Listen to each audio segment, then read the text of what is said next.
नमस्कार साथियों, एक बार फिर से आप सभी का स्वागत है गुरुकुल ऑनलाइन क्लासेस के इस मंच पर, जहां मैं पवन सिंह आप सभी का एक बार फिर से हार्दिक स्वागत करता हूं। साथियों, आगामी पुलिस भर्ती परीक्षा को ध्यान में रखते हुए हमारे संस्थान की ओर से एक विशेष मुहिम वादा वर्दी का आयोजन किया जा रहा है, जिसके तहत हम विगत एक माह से आपके सम्मुख हिंदी के परीक्षा की दृष्टि से महत्वपूर्ण प्रश्नों के साथ उपस्थित होते हैं और उन प्रश्नों पर हम और आप मिलकर के अपने संवाद के कार्यक्रम को आगे बढ़ाते हैं। साथियों, उसी क्रम में हम आज की अपनी चर्चा को बढ़ाते हुए कल के जो अंक के शेष प्रश्न थे उन प्रश्नों पर अपनी चर्चा को करेंगे।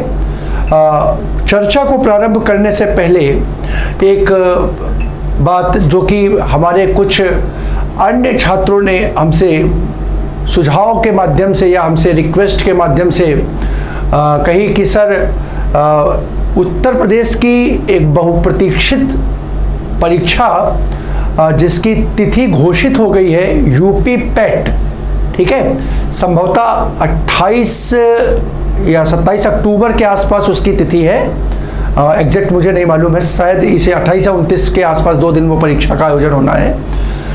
तो उस परीक्षा में कई ऐसे छात्र हैं जो पहली बार अपीयर हो रहे हैं। कई छात्र तो मतलब उसमें पेपर दे भी चुके हैं, उनको मालूम भी है किस प्रकार का है, लेकिन चूंकि समूह गा और घा की जो भर्तियां हैं तो उसमें शामिल होने के लिए पैट की अनिवार्यता है। तो कई ऐसे हमारे एकदम नवयुवक अभी ऐसे कुछ छात्र हैं जो बस प्रतियोगी परीक्षाओं की तैयारी में उतरने जा रहे हैं, ठीक है। उन्होंने हमसे ये निवेदन किया कि सर पैट को ध्यान में रखते हुए हम लोगों के लिए भी कुछ विशेष सत्र का आयोजन करें। तो साथियों देखिए, हम आपको बता दें कि पैट का सिलेबस जो है वो उत्तर प्रदेश की जो हम पुलिस की भर्ती परीक्षा पढ़ा रहे हैं उससे बहुत अधिक भिन्न नहीं है। हम अगर हिंदी की बात करें, सिर्फ हिंदी विषय को अगर लेकर के करें, तो आप विश्वास मानिए साथियों कि 15 क्वेश्चन उसमें आने हैं, ठीक है। अब 15 क्वेश्चन में व्याकरण के मात्र 5 क्वेश्चन हैं, उसके मात्र 5 क्वेश्चन। 10 क्वेश्चन जो है उसमें वो 10 क्वेश्चन पैसेज के हैं। तो देखिए, एक चीज़ अब ये हो सकती है कि अगर दोनों परीक्षाओं को केंद्र में रख करके हम आगे बढ़ें तो पैट की परीक्षा में पैसेज की अनिवार्यता है, पैसेज पूछा ही जाता है। तो अभी तक हम क्या कर रहे थे कि हफ्ते में 2 या 3 पैसेज के साथ अपनी क्लास को आगे बढ़ाते थे। तो अब हम ये कर सकते हैं साथियों कि पैट की परीक्षा को ध्यान में अगर रखें तो हम अनिवार्य रूप से शामिल कर ले पैसेज को भी अपनी चर्चा में। तो एक ये कार्य हो सकता है जिससे कि हमारे पैट के, और देखिए यूपी पुलिस की भी जो परीक्षा दे रहे हैं वो भी छात्र पैट की परीक्षा में शामिल होंगे ही, ये निश्चित है बिल्कुल।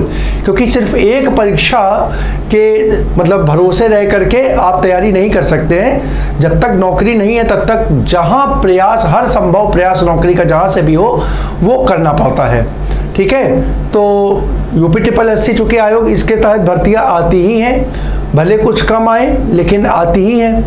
तो अनिवार्यता अगर उसके लिए पैट की है तो पैट का पेपर तो आपको देना ही होगा। तो हमारे अधिकांश छात्र होंगे जो पैट में, पुलिस में भी शामिल होंगे और पैट में भी शामिल होंगे।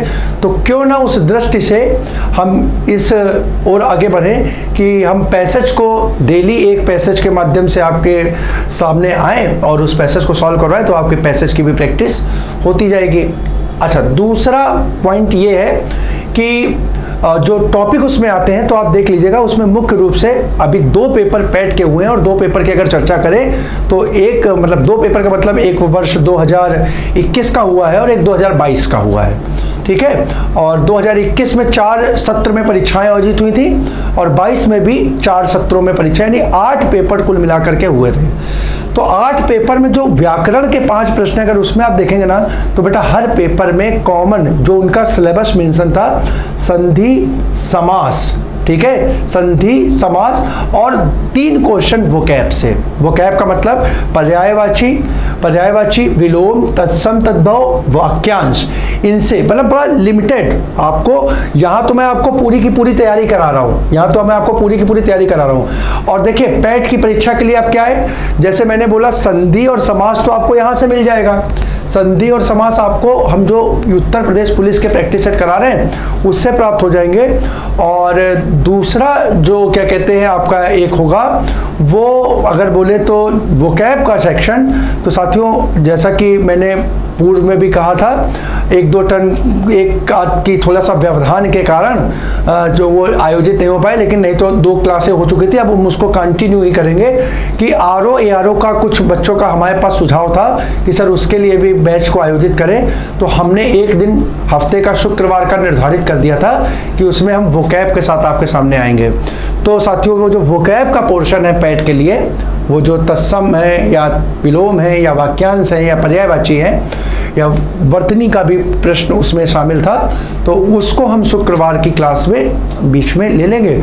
तो इस प्रकार से एक समग्र रूप से पैट के सिलेबस को भी हम साथ में करते हुए चलेंगे, जिससे कि उस परीक्षा के लिए भी आपको किसी प्रकार की समस्या का सामना ना करना पड़े। ठीक है साथियों, आप विश्वास मानिए कि आपकी कोई भी समस्या के समाधान के लिए हम पूरी तरीके से तत्पर हैं। जहां तक संभव होगा आपकी समस्या के लिए हम हमेशा 24/7 उपस्थित रहेंगे।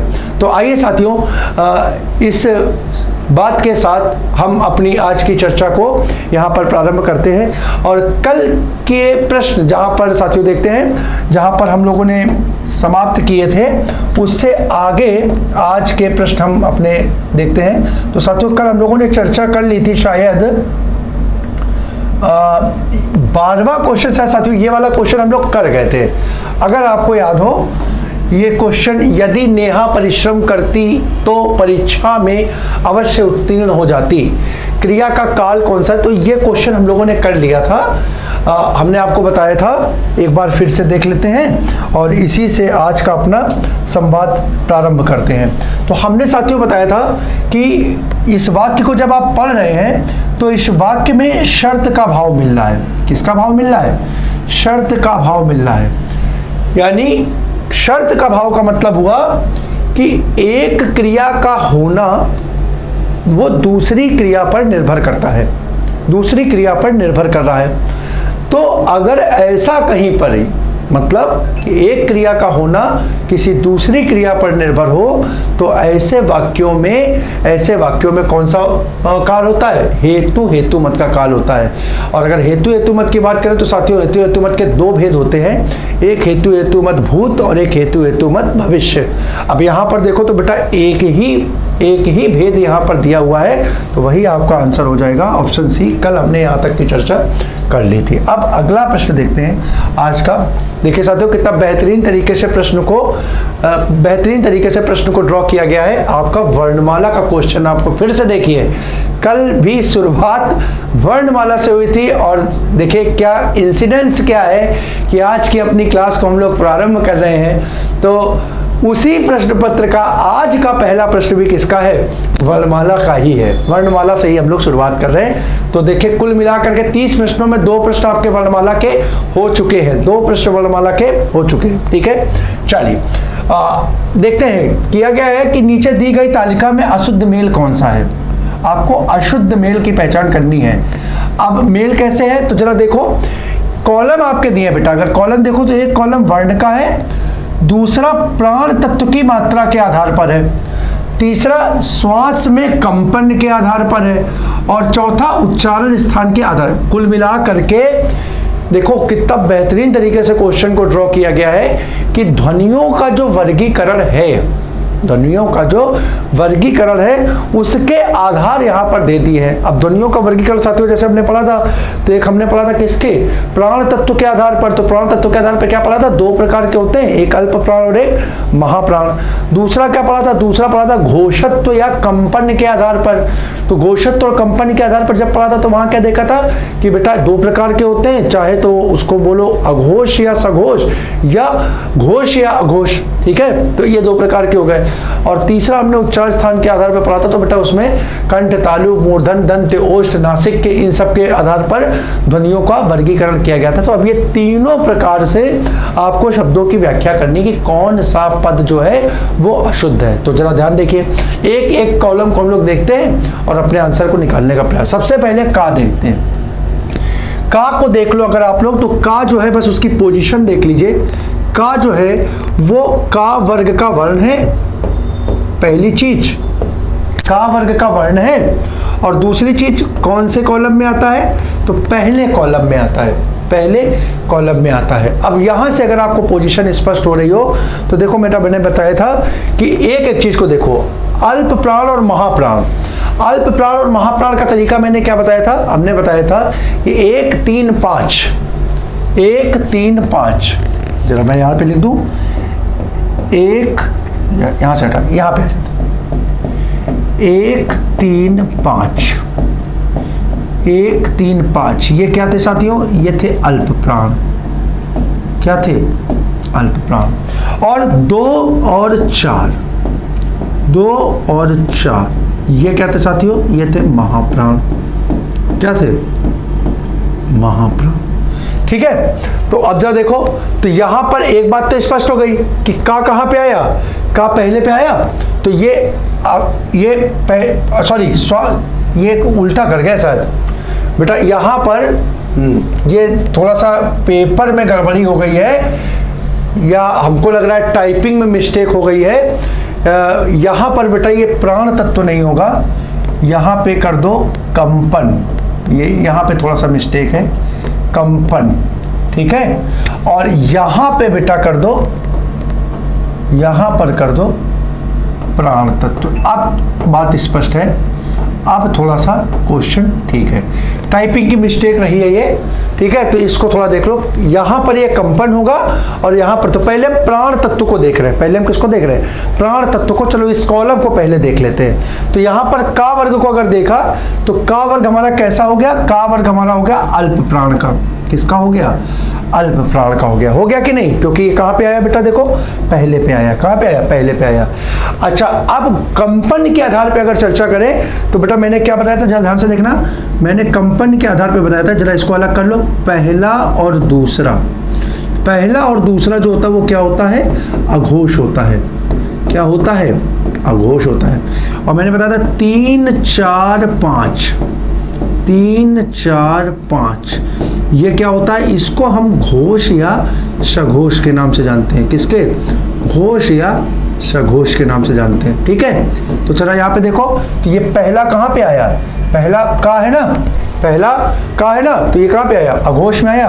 तो ये भी ठीक है और ये भी ठीक है। और ये मैंने बता रखा था, हमने क्या बताया था कि का वर्ग, चा वर्ग, टा वर्ग, ता वर्ग। अगर आपको थोड़ा सा याद आ रहा हो, का वर्ग, चा वर्ग, टा वर्ग, टा वर्ग, ता वर्ग और पा वर्ग, पा वर्ग। तो हमने एक सिंपल सा कहा था, हमने कहा इसको तरीका याद कर लो कि बेटा इसका तरीका होता है KTM2। उच्चारण स्थान ध्वनियों का क्या होता है, KTM2 होता है। यानी का वर्ग का उच्चारण स्थान क्या होता है, कंठ। ता वर्ग का उच्चारण स्थान तालुव्य, सॉरी चा वर्ग का, टा वर्ग का मूर्धन्य, ता वर्ग का दंत और पा वर्ग का ओष्ठ। ठीक है, ये हो गया इसका उच्चारण स्थान। तो यहाँ पर देखो, का को अगर लिखोगे तो का बेटा उच्चारण स्थान क्या बनेगा, यहाँ का के से बनेगा कंठ हो गया। तो यहाँ से देखो ये बन गया कंठ, बन गया कि नहीं बन गया, यानी पहला का सारे का सारा जो पोर्शन है वो सही है। अब एक एक करके मैंने सब लिख दिया है, अब जा देखते जाओ। छा को देखो बेटा, छा की पोजीशन देखो, तो पहले यहाँ पे देखो घोषत्व के आधार पे, तो छा कहाँ आता है बेटा, छा आता है, चा के बाद छा आता है। छा कहाँ आता है, ये यहाँ पे ना लिख करके अगर हम लिख दें चा, और ये क्या हो गया, छा। तो छा कहाँ आया बेटा, छा आया दूसरे पे। छा की पोजीशन क्या हो गई, दूसरे पे हो गई। तो दूसरे पे जरा देखो क्या है, पहला और दूसरा, तो ये अघोष हो गया, बिल्कुल सही है, अघोष है, लिखा हुआ है। अब प्राण तत्व के आधार पे देखो, तो प्राण तत्व के आधार पे दूसरा बेटा कहा जा रहा है, महाप्राण। तो यहाँ महाप्राण लिखा है, एकदम सही दिया है, बिल्कुल सही है। और तीसरी पोजीशन देखो यहाँ पे तालु, तो ये चा वर्ग में आ रहा है, तो चा वर्ग क्या होता है, टी तालु होता है, तो ये भी सही है। यानी ये दोनों आंसर नहीं होंगे, ये दोनों ठीक है, ये दोनों ठीक है। आप तीसरा देखें, डा की बात करें अगर, अब ये डा दिया ना, तो डा देखो बेटा क्या आता है, टा, अगर इसको देखो तो टा ठा और ये आया डा। अब अगर डा को देखो ना बेटा, तो डा कहाँ गया, अभी आ गया तीसरे कॉलम में। और तीसरे कॉलम को देखो तो बेटा बस कुछ नहीं करना, यहाँ से देखते चले जाओ। तीसरा कहाँ आ रहा है, तीसरा आ रहा है अल्प प्राण में, तो देखो ये लिखा हुआ है अल्प प्राण, बिल्कुल सही। यहाँ तीसरा कहाँ आ रहा है, यहाँ तीसरा आ रहा है घोष या सघोष में, तो यहाँ देखो यहाँ सघोष लिखा हुआ है, बिल्कुल सही। और यहाँ देख लो टा, यहाँ से देख लो टा वर्ग का उच्चार स्थान क्या है, टा वर्ग का उच्चार स्थान एम मतलब मूर्धन्य है, एम मतलब, यानी ये भी सही होगा। अब अगर ये तीनों गलत, ये तीनों सही है तो जो बचा है वही आंसर होगा। अब देख लेना इसमें से कहीं एक में ये क्या होगा, मैच नहीं करेगा। ये लिखा आपका धा, क्या लिखा है, धा। अब अगर धा को देखो तो बेटा धा अगर देखें तो देखो ता कहाँ था, इसमें आता है ना ता, ये आया ता, था, दा और धा। बहुत देखो कितना बढ़िया तरीके से क्वेश्चन को डिफाइन किया है, एक एक कॉलम। तो धा को देखो तो ये कौन सा हो गया, ये चौथा कॉलम हो गया। कौन सा हो गया, चौथा कॉलम हो गया, ठीक है। अब इसकी चर्चा करो तो चौथा देखो बेटा, चौथे की पोजीशन कहाँ पे, तो यहाँ पर चौथे की पोजीशन कहाँ पे, महाप्राण में है। तो ये देखो महाप्राण, ये बिल्कुल सही है, कोई दिक्कत नहीं। यहाँ पर देखो बेटा चौथे की पोजीशन किसकी है, सघोष की है, तो ये सघोष की है, बिल्कुल सही। अरे सर ये क्या हो गया, अरे अभी आखिरी बाकी है। अब यहाँ पर आकर के देखो तो उच्चार स्थान के आधार पर ये कहाँ पे आता है, ये कहाँ पे आता है, ये आता है ता वर्ग। ता वर्ग का उच्चार स्थान क्या होता है, दंत्य होता है। क्या होता है, अगर दंत्य होता है तो यहाँ पर क्या दे दिया। अब ये देख लो सिर्फ एक और एक, इतनी चीजें आपको पढ़ने के बाद एकदम आंसर कहाँ मिल रहा है, आंसर एकदम आखिरी में जाकर के मिल रहा है कि यहाँ पर ओष्ठ नहीं है, ओष्ठ की जगह क्या है, दंत्य है। यानी सर ये दंत्य होना चाहिए, ये दंत्य होना चाहिए, ओष्ठ लिखा है तो आपका आंसर यही क्या होगा, अशुद्ध हो जाएगा, यानी आपका आंसर हो जाएगा डी।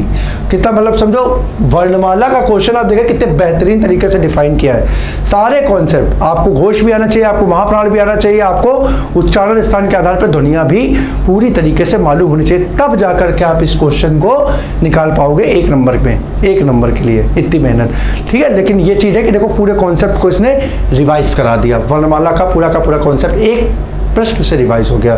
तो इस प्रश्न का आंसर हो गया ऑप्शन डी। अगला प्रश्न, अर्धविराम चिन्ह कहाँ लगता है, ठीक है, थ्योरी का क्वेश्चन है, पढ़ लेते हैं। ऑप्शन फर्स्ट, जहां अल्प विराम की अपेक्षा थोड़ा कम रुकना हो, अल्प विराम की अपेक्षा थोड़ा कम रुकना हो, ठीक है।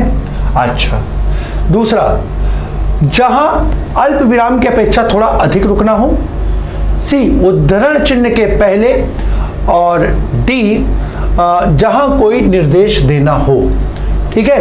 तो आप अगर हम बात करें तो अर्ध विराम, देखो अर्ध विराम का मतलब क्या होता है, अगर विराम चिन्हों की हम चर्चा करें तो एक होता है अर्ध विराम और एक होता है अल्प विराम, एक होता है पूर्ण विराम और एक होता है अल्प विराम। तो अल्प विराम का मतलब होता है जहां कम रुकना हो, अल्प का मतलब कम होता है ना, तो जहां कम रुकना हो। अर्ध विराम का मतलब होता है जहां पूरा वाक्य खत्म, जैसे हम अर्ध का मतलब क्या होता है, आधा होता है ना, अर्ध का मतलब आधा होता है, तो अर्ध का मतलब आधा, तो आधा किसका, पूरे का, और पूरा क्या होगा, वाक्य होगा।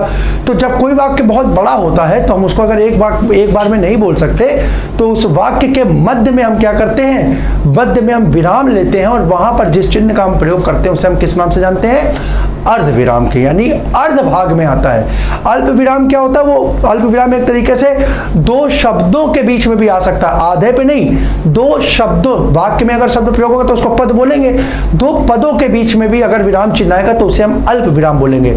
लेकिन अगर कोई पदबंध या वाक्य का एक तरीके से कहें उपवाक्य के रूप में कोई वाक्य है, बहुत बड़ा वाक्य है, उसके दो या दो से अधिक उपवाक्यों से मिलकर के बना है, तो उसके बीच में जो चिन्ह प्रयोग होगा उसे हम किस नाम से जानेंगे, अर्ध विराम के नाम से जाने जाएंगे। तो अर्ध विराम का प्रयोग क्या होगा, अर्ध विराम का प्रयोग होगा जहां अल्प विराम की अपेक्षा थोड़ा अधिक रुकना हो, थोड़ा अधिक रुकना हो, यानी आंसर सेकंड हो जाएगा इसका, अर्ध विराम चिन्ह के लिए, अर्ध विराम चिन्ह के लिए, ठीक है। अगला प्रश्न देखते हैं।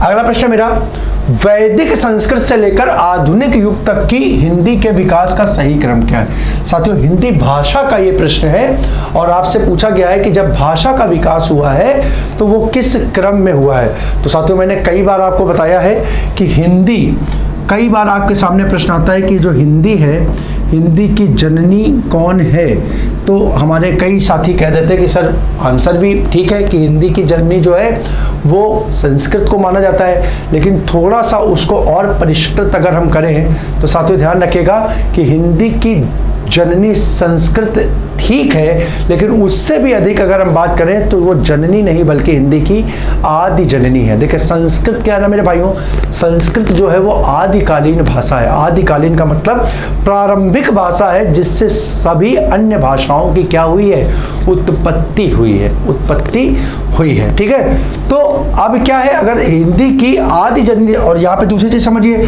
कि आप संस्कृत से डायरेक्ट हिंदी भाषा की उत्पत्ति नहीं हुई है। ठीक है, संस्कृत से डायरेक्ट हिंदी भाषा की उत्पत्ति नहीं हुई है। संस्कृत से हिंदी तक आते आते हमें बीच में कई परिवर्तित भाषा का स्वरूप प्राप्त हुए हैं, कई परिवर्तित भाषाओं के स्वरूप प्राप्त हुए हैं। उन्हें हम जिस नाम से जानते हैं, तो साथियों ध्यान रखिए, उन्हें हम जानते हैं पाली, प्राकृत, अपभ्रंश और फिर हिंदी। ठीक है, अब यहां पर ध्यान रखेगा, संस्कृत वैदिक कालीन भाषा है साथियों, तो संस्कृत का विकास भी हमें 2 चरणों में दिखाई देता है। संस्कृत का विकास भी हमें 2 चरणों में दिखाई देता है। एक क्या होती है, एक होती है वैदिक संस्कृत, एक होती है वैदिक संस्कृत, और दूसरी साथियों होती है लौकिक संस्कृत। कैसी होती है, लौकिक संस्कृत। तो अगर हम विकास की बात करें तो संस्कृत से लेकर के हिंदी तक की जो विकास यात्रा रही है, उस विकास यात्रा के क्रम में हमें जो भाषाएं प्राप्त हुई हैं वो पहले वैदिक संस्कृत, फिर लौकिक संस्कृत। लौकिक संस्कृत से अगर हम चर्चा करें तो हमें पाली से प्राकृत, अपभ्रंश और फिर हिंदी प्राप्त हुई है। तो यहाँ पर देखें, ये विकल्प आपको कहाँ दिख रहा है, तो देखो यहाँ पर वैदिक के बाद लौकिक, ठीक है, लौकिक के बाद पाली, प्राकृत, अपभ्रंश। ठीक है, बिल्कुल सही है, कोई दिक्कत नहीं है। और वहां के बाद अपभ्रंश के बाद यहाँ पे अगर हम लगा देंगे तो ये हो जाएगी हिंदी। ये आपका पूरा का पूरा एकदम सही क्रम हो जाएगा, पूरा का पूरा सही क्रम हो जाएगा। यानी आंसर फर्स्ट ही इसका आंसर होगा। बाकी चीजों को आप देख लो, तो देखो बेटा यहाँ लौकिक पहले आ गया, वैदिक बाद में है, तो यही गलत हो गया, पहली बात तो यही गड़बड़ा गया। फिर यहाँ ये तो ठीक है वैदिक और लौकिक, लेकिन अब ये देखो ये अपभ्रंश पहले आ गया, बल्कि ये कहाँ होना चाहिए, ये बाद में होना चाहिए, तो ये गड़बड़ा गया। ठीक है, अब यहाँ देखो ये सही है, ये सही है, लेकिन अब ये क्या आ गया, ये अपभ्रंश आ गया, जो कि कहाँ होना चाहिए, जो कि सबसे आखिरी में होना चाहिए, तो ये भी गलत है। ठीक है, तो इस प्रकार से इस प्रश्न का आंसर होगा ऑप्शन फर्स्ट। ठीक, अगला प्रश्न है, भवन और भुवन का अर्थ किस विकल्प में सही है, किस विकल्प में सही है। ऑप्शन ए 14 लोक और प्रसाद, बी गृह और वन, सी आकाश और संसार, डी महल और जगत। तो आपने देखो बेटा भवन को जाना ही है। भवन का मतलब क्या होता है, भवन का मतलब होता है घर, भवन का मतलब होता है घर।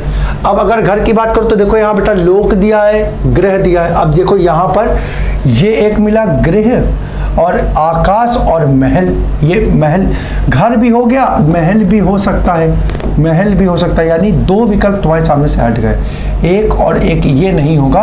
अब आंसर तुम क्या बना सकते हो, या तो गृह बनाओगे या महल बनाओगे, गृह बनाओगे या महल बनाओगे। अच्छा, अब दूसरे पद को देखते हैं, तो भुवन, भुवन का मतलब क्या होता है, आपने सुना होगा साथियों, एक शब्द सुना होगा त्रिभुवन, त्रिभुवन, ठीक है ना, भोलेनाथ शंभु त्रिपुरारी, त्रिभुवन महिमा विदित तुम्हारी, है ना। ठीक है, तो त्रिभुवन का मतलब क्या हुआ, त्रिभुवन का मतलब हुआ 3 भुवन, और भुवन की अगर हम बात करें तो इसका अर्थ निकलेगा बेटा, भुवन का मतलब लोक, लोक, या इसको बोल सकते हैं संसार, संसार, या बोल सकते हैं जगत, क्या बोल सकते हैं, जगत, लोक, संसार या जगत के नाम से इसको जान सकते हैं। तो जरा यहाँ पर देखो, अगर भुवन की बात करें तो 2 ऑप्शन तो हमारे पहले ही कट गए ना, 2 ऑप्शन तो हमारे पहले ही कट गए। देखो यहाँ पे संसार दिया जरूर है, संसार दिया जरूर है, लेकिन भवन का अर्थ आकाश नहीं होता, भवन का अर्थ आकाश नहीं होता। तो अब क्या करेंगे, अब बेटा यहाँ पर देखो तुम्हारे पास बच्चा या तो बी या डी, या तो बी या डी। अब क्या करोगे, तो यहाँ बी पे देखोगे तो वन, तो वन तो इसका मतलब होता नहीं, इसका मतलब क्या होता है, जगत होता है, इसका मतलब क्या होता है, जगत होता है। तो अब बचा क्या आंसर तुम्हारे पास, अगर ये भी हट गया तो आंसर तुम्हारे पास सिर्फ और सिर्फ एक ऑप्शन बचा है, डी आपका आंसर हो जाएगा, महल और जगत इसका आंसर हो जाएगा, महल और जगत इसका आंसर हो जाएगा। ठीक है, चल अगला प्रश्न देखो। 19वां, निम्नलिखित में से किस विकल्प में सभी शब्द पर्यायवाची है? सभी शब्द पर्यायवाची आपने बताने हैं, ठीक है। अच्छा, 18वां क्वेश्चन है, पहला देखो, सतीश शंकर महेश्वर शिव, दूसरा चपला सौदामिनी चंचला मेखला, तीसरा शार्दुल अयाल, इसको भी सही कर लो थोड़ा सा, क्या बात है भाई आज केहरी, ठीक है, केहरी, व्याघ्र, और चौथा अच्युत गरुड़ध्वज विनायक और भालचंद, अच्युत गरुड़ध्वज विनायक और भालचंद। तो साथियों जरा देखते हैं कौन सा सभी शब्द, यानी ऐसा आपको विकल्प चुनना जिसके सभी शब्द क्या हो, एक ही के पर्यायवाची हो। तो जरा देखो यहाँ पर सतीश मतलब क्या, शिव, शंकर भी शिव, और शिव और महेश्वर पहले ही आंसर है, शायद पहला ही आंसर है, हम लगा लेते हैं और उसके बाद आंसर को चेक कर लेते हैं। जरा देखते हैं, देखो चपला, ये सब चल रहा है बिजली का, चपला मतलब किसका हुआ, बिजली का हुआ। अब देखो क्या सभी बिजली के हैं, तो जरा देखते हैं, चपला तो है ही, सौदामिनी भी है, चंचला भी है, बिल्कुल ठीक है, लेकिन मेखला इसका पर्यायवाची नहीं है, तो यानी ये पद तो गलत हो गया। मेखला किसका है, तो मेखला बेटा लिख लो, किसको बोलते हैं, मेखला बोलते हैं कमरबंद को। आप लोगों ने देखा होगा कि महिलाएं जो है ना कमर पे एक आभूषण टाइप का पहनती हैं, तो उसे जो हम है किसके नाम से जानते हैं, कमरबंद को जो है उसको हम किस नाम से जानते हैं, मेखला के नाम से जानते हैं, मेखला के नाम से जानते हैं। अच्छा, शार्दुल की अगर चर्चा करें बेटा, तो शार्दुल का मतलब होता है शेर। अब देखो क्या यहाँ सभी शेर के हैं, तो शार्दुल का मतलब शेर, केहरी का मतलब शेर है, अयाल, देखो अयाल मतलब बेटा शेर नहीं होता, एक शब्द में हम ले सकते हैं, अनेकार्थी में आ जाएगा लेकिन पर्यायवाची में नहीं आएगा, क्योंकि अयाल मतलब जानते हो क्या होता है, अयाल का मतलब होता है शेर के बाल। बाल मतलब देखो, जो बब्बर शेर देखा तुमने, बब्बर शेर, आप लोगों ने अगर बब्बर शेर देखा होगा तो बब्बर शेर के गर्दन पे बड़े बड़े बालों का क्या होता है, एक झुंड, वो बालों का घेरा होता है, बालों का घेरा होता है। तो जो बाल होते हैं ना शेर के शरीर पर पाए जाते हैं, ठीक है, उसे हम किस नाम से जानते हैं, अयाल के नाम से जानते हैं। एक पद के लिए अगर हम मान भी लें कि चलो शेर पे पाए जा रहे हैं, शेर इसका अर्थ है, तो व्याघ्र का अर्थ शेर नहीं होता बेटा, व्याघ्र का मतलब होता है चीता, व्याघ्र का मतलब क्या होता है, चीता, ठीक है, ये हट गया। और डी की अगर हम चर्चा करें तो अच्युत मतलब है कृष्ण या विष्णु, अच्युत का मतलब है कृष्ण। अब क्या देखो यहाँ सभी कृष्ण के हैं, तो देखो अच्युत है विष्णु का या कृष्ण का, गरुड़ध्वज भी, चलो ठीक है विष्णु का मान लिया, गरुड़ध्वज भी, लेकिन विनायक नहीं बेटा, विनायक किसका है, विनायक गणेश का है, तो ये गलत हो गया, ये गलत हो गया। और भालचंद्र जो है वो किसका, भालचंद्र मतलब चंद्रमा पर जिसके मस्तक पर जिसके क्या हो, चंद्रमा हो, मस्तक पर जिसके चंद्रमा हो, वो सभी जानते हैं वो कौन है बेटा, शिव है। वो कौन है, शिव है, तो ये भी गलत हो गया। यानी देखो ये तीनों आंसर आपके क्या हो गए, तीनों आंसर गलत हो गए, ये तीनों गलत हो गए, तो आंसर क्या हो गया, फर्स्ट हो गया, ठीक है। चल अगला प्रश्न देखते हैं। अकर्मक धातुओं से बनने वाला और सदैव एक वचन पुल्लिंग और अन्य पुरुष की क्रिया वाला वाच्य कौन सा संभव है, वाच्य कौन सा संभव है। अच्छा देखो एकदम परिभाषा का प्रश्न है ये, तुमसे वाच्य नहीं पूछा, तुमसे परिभाषा पे डिपेंड कर दिया।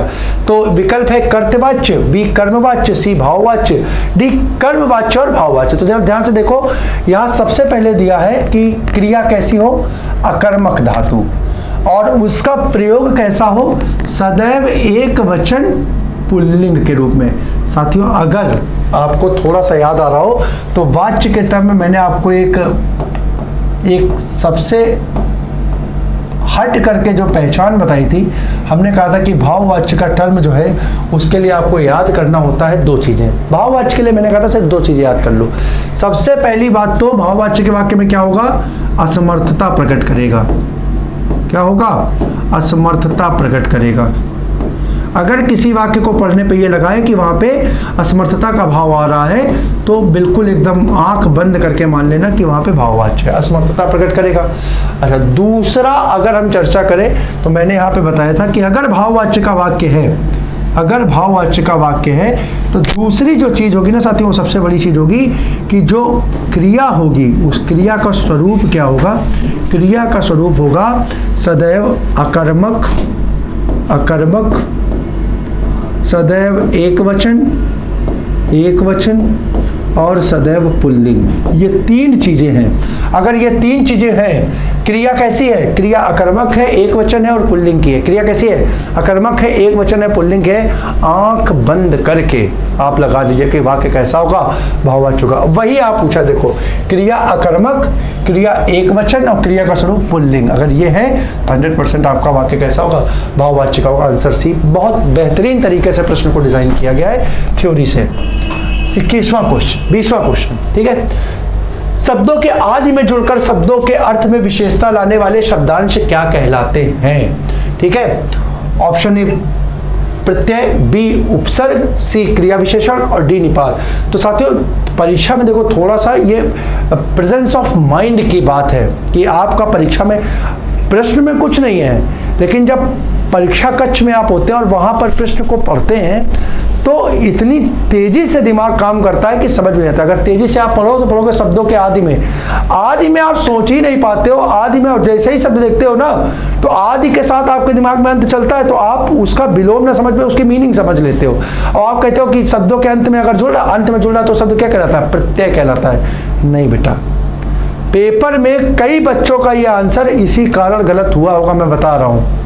100% आप लोग जब लगाओगे तब आपको समझ में आएगा यार ये क्या कर गए।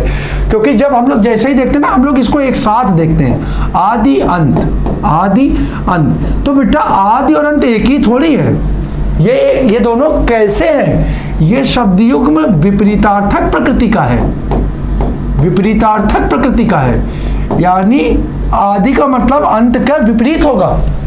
अंत का मतलब हुआ समापन, तो आदि का मतलब क्या हुआ? प्रारंभ। यानी अब अगर इस प्रश्न को आदि को हम यहां से रिप्लेस करें तो देखो कितना बढ़िया प्रश्न बन गया कि शब्दों के अब ये क्वेश्चन बना, शब्दों के प्रारंभ में जुड़कर शब्दों के अर्थ में विशेषता लाने वाले पद। आप तुम कहोगे अरे सर क्या होता है क्या हो गया, मतलब एकदम सर ये प्रारंभ लिख देता तो इसको क्या हो जाता? अरे प्रारंभ लिख देता तो फिर क्वेश्चन का मतलब ही क्या रह जाता? वो तो बस तुम्हें एकदम से कंफ्यूज करने के लिए उसने डाला कि आदि के साथ अंत सोचोगे और आंसर तुम क्या लगाओगे? प्रत्यय लगाओगे। इसका आंसर प्रत्यय न होकर क्या होगा बेटा? उपसर्ग होगा। शब्दों के प्रारंभ में जुड़ करके जो शब्द शब्दों की विशेषता को बता देते हैं, शब्दों में नवीनता ला देते हैं, उसके अर्थ को परिवर्तित कर देते हैं, वो क्या कहलाते हैं? वो बेटा उपसर्ग कहलाते हैं। क्या कहलाते हैं? उपसर्ग कहलाते हैं। अगला क्वेश्चन बेटा है आपका रेखांकित उपवाक्य के, रेखांकित उपवाक्य का भेद लिखना है आपको। यहां पर एक वाक्य है जिसमें आपको रेखांकित पद का भेद बताना है। वाक्य क्या दिया है? एक ऐसा पत्र लिखो जिसमें विद्यालय की सभी समस्याओं का उल्लेख हो, जिसमें विद्यालय की सभी समस्याओं का उल्लेख हो। अब यहां पर दिखा उपवाक्य कौन सा है? तो ए संज्ञा उपवाक्य, बी विशेषण उपवाक्य, सी क्रिया विशेषण उपवाक्य और डी प्रधान उपवाक्य। तो सबसे पहली बात तो ये जान लो बेटा कि अगर हम ये क्या किया है भाई, ये उपवाक्य करें, उपवाक्य, ठीक है। तो अब यहां पर पहले तो ये जान लो कि यहां पर अगर चर्चा करें तो उपवाक्य कितने प्रकार के होते हैं? 3 प्रकार के होते हैं। 3 प्रकार के होते हैं। कौन कौन से होते हैं? तो बेटा वो होते हैं कौन कौन से? वो होते हैं प्रधान, लास्ट में मैंने आपको बताया था प्रधान, दूसरा समानपदी, और तीसरा होता है आश्रित। अगर याद आ रहा हो तो आप लोगों को कुछ याद आ जाएगा। ठीक है, ये क्या है? उपवाक्य है। क्या है? उपवाक्य है। ठीक है। और अगर अब इसमें भी चर्चा करो तो बेटा आश्रित के 3 भेद होते हैं। आश्रित के मैंने बताए थे 3 भेद होते हैं। एक क्या होता है? संज्ञा आश्रित, एक होता है संज्ञा आश्रित, दूसरा होता है विशेषण आश्रित, और तीसरा होता है क्रिया विशेषण आश्रित। ठीक है, पक्का? चलो 3 हो गए ना। अब जरा यहां पर देखो तो बेटा अगर आपसे पूछा इनमें कौन सा, तो पहले प्रधान उपवाक्य तो हटा ही दो क्योंकि उसका प्रारंभ कभी भी योजक चिन्ह के साथ नहीं होता। ये मैंने कंडीशन आपको लास्ट टाइम पे क्लियर कर दी थी कल की क्लास में कि प्रधान उपवाक्य जो होता है तो मतलब वो किसी योजक चिन्ह से प्रारंभ नहीं होता। चलो एक वाक्य, अब इसका आंसर या तो संज्ञा है या विशेषण है या क्रिया विशेषण है। तो यहाँ पे मैंने आपको बताया था कि क्रिया जो मतलब आश्रित उपवाक्य में आश्रित उपवाक्य के जो जो भेद होते हैं उसमें संज्ञा का जो प्रारंभ है, संज्ञा पदों का जो प्रारंभ है वो किससे होता है? की और क्योंकि, ज्यादातर की और क्योंकि पदों से होता है। की, क्योंकि, किसको, किसका, किससे, इन सब पदों से। ठीक है। विशेषण उपवाक्य जो होते हैं बेटा वो चालू होते हैं जो, जिसे, जिसका, जिससे, जिसमें, आदि से, आदि में। और क्रिया विशेषण में उपवाक्य में क्या होता है? क्रिया विशेषण उपवाक्य में होता है प्रायः जैसे जहां, वहां, जैसी, ठीक है, जितना, ठीक है, इस प्रकार के वाक्य। ये अगर ये शब्द होंगे ना तो वो किस में आ जाएंगे? क्रिया विशेषण। और अगर यहां पर देखो तो यहां पर बेटा क्या, जिसमें शब्द आया, क्या आया? जिसमें आया, और जिसमें आया तो बेटा वो क्या हो जाएगा? विशेषण उपवाक्य हो जाएगा। आंसर आपका हो जाएगा सेकंड। आंसर क्या हो जाएगा? सेकंड हो जाएगा। ठीक है, तो इस प्रश्न का आंसर हो गया सेकंड। अगला प्रश्न, निरीह शब्द कौन सी व्याकरणिक इकाई है? अब देखो, व्याकरणिक इकाई का मतलब थोड़ा सा प्रश्न समझो, भाषा है प्रश्न की, बस प्रश्न कठिन नहीं है। निरीह बोला, निरीह शब्द जो है वो हिंदी में कैसा शब्द है? कैसा शब्द है? व्याकरण की इकाई से पूछा है तो वो कैसा है? तो ए संज्ञा है कि सर्वनाम है कि विशेषण है कि संबंध बोधक है? तो बहुत आसान सा शब्द है। देखो, निरीह शब्द का प्रयोग आप लोग, मेरे इसमें से कितने ऐसे हमारे छात्र होंगे जिन्होंने निरीह शब्द सुना ही नहीं होगा? इसमें कोई वो नहीं है। वो कैब भाई, वो कैब क्या है? वो तो अपनी क्षमता है। जिसको जितने शब्द याद हैं ये उसकी क्षमता पर निर्भर करता है। तो अब यहाँ पर अगर निरीह की बात करें तो हम आपको बढ़िया बताते हैं। हमने आपको बताया किसी भी शब्द को पहचानने का तरीका होता है वाक्य में उसकी स्थिति, वाक्य में उसका प्रयोग। अब अगर इस शब्द को प्रयोग करो तो अगर सामान्य रूप से शब्द का प्रयोग होता है तो इस प्रकार से होता है, जैसे निरीह ब्राह्मण। जैसे सुदामा का होता है ना, तो हम लोग बोलते थे सुदामा क्या थे? निरीह ब्राह्मण थे।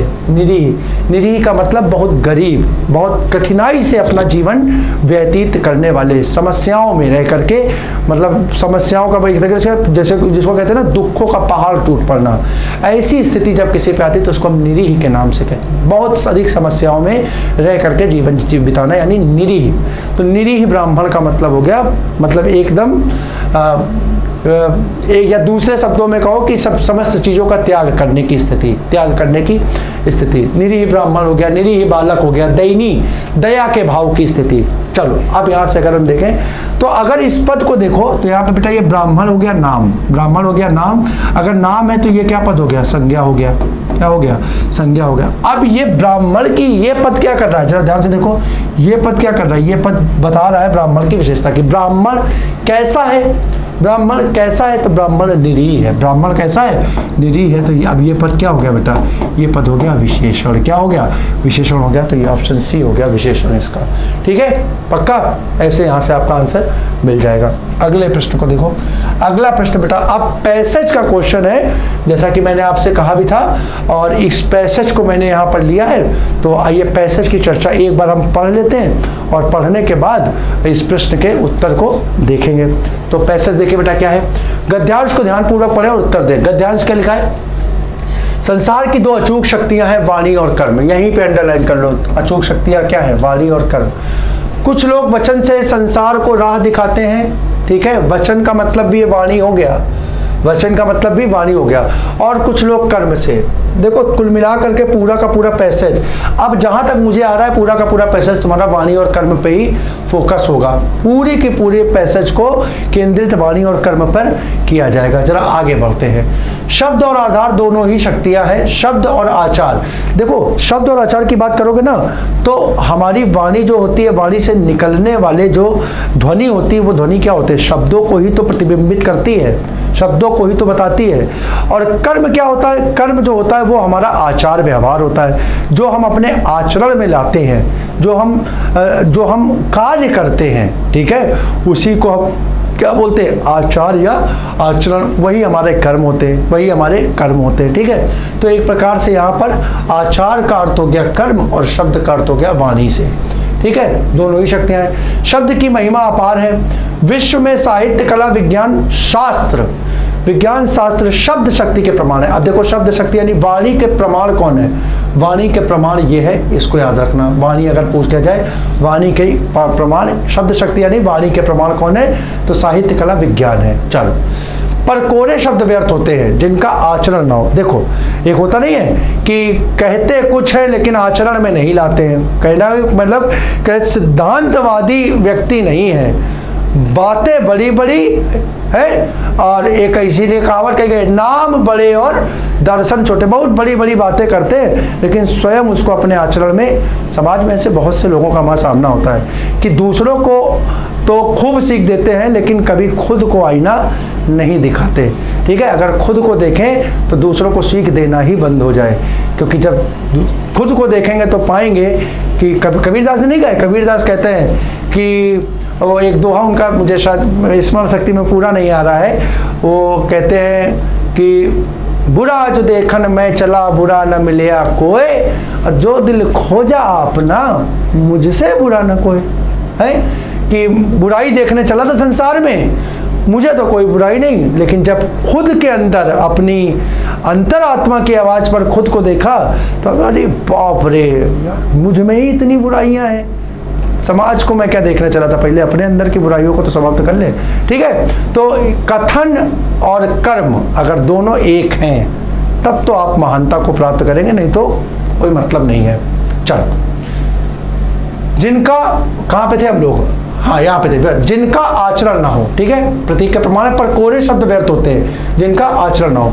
कर्म के बिना, वचन व्यवहार के बिना सिद्धांत की कोई सार्थकता नहीं है। देखो कितनी बड़ी है, कर्म के बिना वचन, यानी जब तक आप उसको अपनी लाइफ में नहीं लाएंगे, जो कह रहे हैं उसका इम्प्लीमेंटेशन नहीं करेंगे, प्रयोग दैनिक जीवन में नहीं करेंगे। ठीक है, कर्म के बिना वचन और व्यवहार के बिना सिद्धांत, यानी सिद्धांत, कोई सिद्धांत का मतलब हो गया वाणी, वाणी सिद्धांत कोई दे दिया, और सिद्धांत को अगर कर्म, देखिए ये इस अगर स्टेटमेंट को समझो, इतना गजब का स्टेटमेंट है भाई साहब, ये इतना गजब का स्टेटमेंट है कि आप लोग कि क्या है कि व्यवहार के बिना सिद्धांत। देखिए, भारत जब विश्व गुरु था तो उसका कारण समझिए कि भारत ने सिद्धांत दिए। हम लोग गाना गाते ना, जब जीरो दिया मेरे भारत ने दुनिया को तभी गिनती आई, तारों की गणना दुनिया को मेरे भारत ने सिखलाई, देता ना दशमलव भारत तो, है ना, चांद पे जाना मुश्किल था, धरती और चांद के दूरी का अंदाजा लगाना मुश्किल है ना। क्या है, भारत ने सिद्धांत दिए, लेकिन क्या हुआ कि बाद में जो लोग आए वो व्यवहार रूप में उसको नहीं ला पाए। सिद्धांत तो दे दिए, भारत ने बता दिया, लेकिन उसका एप्लीकेशन नहीं किया, उसको प्रयोग में नहीं लाए। अब प्रयोग में नहीं लाए तो जो लोग प्रयोग में लाए वो आज देखे कहाँ, विश्व के सुपर पावर बने बैठे हुए हैं। ठीक है, धीरे धीरे ही सही, लेकिन अब हम लोग भी उसको प्रयोग में ला रहे हैं। चंद्रमा के एक सुदूर क्षेत्र पे जाकर के पहली बार हम एक ऐसे देश बने हैं जो कोई सुदूर क्षेत्र में गया है। और साथियों, बहुत बड़ी उपलब्धि इसरो की ओर से कि मात्र 10 दिन के अंदर एक विश्व का सबसे बहुचर्चित और बहुप्रतीक्षित सूर्य अभियान, सूर्य की ओर भी आदित्य 11 के माध्यम से हमने भेज दिया है। तो कहीं ना कहीं ये एक शुभ संकेत है कि जो हम पहले सिद्धांत दिए थे, अब हम उसको अपने सिद्धांतों को आचार और व्यवहार में भी ला रहे हैं, और दुनिया हमारे सामने नतमस्तक हो रही है, हमारी प्रतिभा को, हमारी शक्ति को नमन कर रही है। तो ये देखिए, ये इस पॉइंट को पढ़िए, ये पूरा ये पॉइंट इस चीज को, इतनी चीज को बता रहा है कि व्यवहार के बिना सिद्धांत की कोई सार्थकता नहीं। जब तक हम उसे अपने आचरण में लाएंगे, बड़ी बड़ी बातें करने से क्या होता है, कुछ नहीं होता, उसको अपने जीवन में उतारना होता है। निसंदेह शब्द शक्ति महान है, पर चिरस्थायी और सनातनी शक्ति तो व्यवहार ही है। ठीक है, बोलना ठीक है, महानता को दर्शाता है, बोल बड़ी बड़ी बातें मानता, लेकिन जो फैक्ट है वो क्या है, वो आपका आचरण है, आपका व्यवहार है। ठीक है, राम राम क्यों बने, आप सोचो, गांधी गांधी क्यों बने, कृष्ण कृष्ण, क्योंकि उन्होंने जो कहा उसको आचरण में डाल के व्यवहार में प्रस्तुत किया, समाज के सामने उनको प्रस्तुत किया, रखा अपने आचरण में ला करके, और एक आदर्श के रूप में स्वयं को स्थापित किया। समझ रहे हैं? चल, महात्मा गांधी ने इन दोनों की कठिन और अद्भुत साधना की है। देखिए, मैंने अभी गांधी के बारे में चर्चा की। गांधी इतने महान बने क्यों? गांधी ने सिर्फ सिद्धांत नहीं दिए, बल्कि उनके प्रयोगों को, ठीक है, उन सिद्धांतों को अपने जीवन में धारण करके लोगों के लिए एक आदर्श प्रस्तुत किया। सोचो तो कभी सोचो कि उस जमाने में कोई ऐसा वकील जो अफ्रीका और लंदन जैसी जगह में वकालत करने की जिसको अनुमति हो। 11 जब हम लोग पढ़ना नहीं जानते थे, तब एक व्यक्ति विदेशों में वकालत कर रहा था और देश की आजादी के लिए छोड़ छाड़ करके आ गया। आप सोच सकते हो, त्याग नहीं है ये, बहुत बड़ा त्याग है। ठीक है, इस चीज हर जगह अपने आप को रखिए, आपको समझ में आएगा। क्या आप आज की डेट में नौकरी करना चाह रहे हो? हम कह रहे हैं आज ऐसे समझ लो कि गांधी की वो पोजीशन समझ लो कि आज के समय में सुप्रीम कोर्ट का लॉयर है, गवर्नमेंट लॉयर है, और कोई आंदोलन के लिए अपनी नौकरी को लात मार दे और कहे नहीं करनी नौकरी। कितना बड़ा दिल चाहिए होगा भाई, कितना बड़ा दिल चाहिए होगा। ठीक है, चलो गांधी जी सॉरी, इसको यहाँ जी कर लो। गांधी जी का संपूर्ण जीवन इन्हीं दोनों से युक्त था। वे वाणी और व्यवहार में एक ही थे, कथनी और करनी में अंतर नहीं था। जो कथन था वही उनका कर्म था। ठीक है, जो कहते थे वही करते थे, यही उनकी मानता का रहस्य है। कस्तूरबा ने शब्द की अपेक्षा कृति की उपासना की थी, क्योंकि कृति का उत्तम व चिरस्थायी प्रभाव होता है। बा ने कोरी शाब्दिक शास्त्रीय सैद्धांतिक शब्दावली नहीं सीखी थी। देखो, बा के बारे में बता रहा है कि उन्होंने सिर्फ सीखा नहीं, उसको अपने आचरण में भी लाया। ठीक है, वे तो कर्म की उपासिका थी। उनका विश्वास शब्दों की अपेक्षा कर्मों में था। सिर्फ बोलने पे विश्वास नहीं कर। गांधी की विशेषता, गांधी बोलते भी थे, आचरण में मिलाते थे। बा की विशेषता बोलती नहीं थी। कुछ लोग होते एक किसी शायर ने कहा है बहुत बढ़िया कि हम लोग क्या होते हैं, हम लोग क्या कहते हैं, जैसे कोई चीज किसी कार्य को प्रारंभ करते तो उसका ढिंढोरा इतना पीट देते हैं कि पता नहीं कार्य की सार्थकता हो भी कि ना हो। तो एक शायर ने कहा है कि मेहनत इतनी खामोशी से करें कि सफलता क्या करे, शोर मचा दे। मेहनत खामोशी के साथ करिए, आपका परिणाम जो है ना वो लोगों को जगा देगा। हम लोग क्या करते हैं, हम लोग मेहनत चिल्ला करके करते हैं, क्या होता है, परिणाम नहीं आता है। अब फिर समाज हम पे क्या करता है, परिहास करता है कि बताओ गए थे बहुत तैयारी कर रहे थे, इतने किसी को पता ही ना चल ले तो भाई कि तुम क्या कर रहे हो। कोई पूछे कहाँ गए, कहते तो मोतीचूर घूमने गए हैं, जेके मंदिर घूम रहे हैं। दिन भर क्या काम है, दिन भर घूमते ही रहते हैं ये तो, इनके पास तो कोई काम नहीं। अपना चुपचाप एकाग्र होकर के मन से पढ़ाई करिए। जिस दिन परिणाम आएगा ना, और आपका नाम यूपी कांस्टेबल, यूपीएसआई में जहाँ लिखा होगा, तुरंत आएंगे भैया तुम तो घूमते थे, तो कहते हाँ घूमते घूमते निकाल दिया पेपर। समझ रहे हो? हाँ, ठीक है। कर्म की उपासना थी, उनका विश्वास शब्दों की अपेक्षा कर्मों में था। वे जो कहा करती थी उसे पूरा करती थी। वे रचनात्मक कर्मों को प्रधानता देती थी। इसी के बल पर उन्होंने अपने जीवन में सार्थकता और सफलता प्राप्त की। ठीक है, आप ये पूरा था आपका पैसेज। अब इसके आंसरों को निकालने का प्रयास करते हैं। तो पहला क्वेश्चन देखो बेटा, उपयुक्त अनुच्छेद का सर्वाधिक उपयुक्त शीर्षक है। देख लो पूरे पैसेज में बात किसकी हुई है, वाणी और कर्म की हो रही है कि नहीं हो रही है। अब देख लो कहीं विकल्प में है क्या, तो कस्तूरबा और गांधी, महात्मा गांधी, निष्ठा मूर्ति कस्तूरबा, वाणी।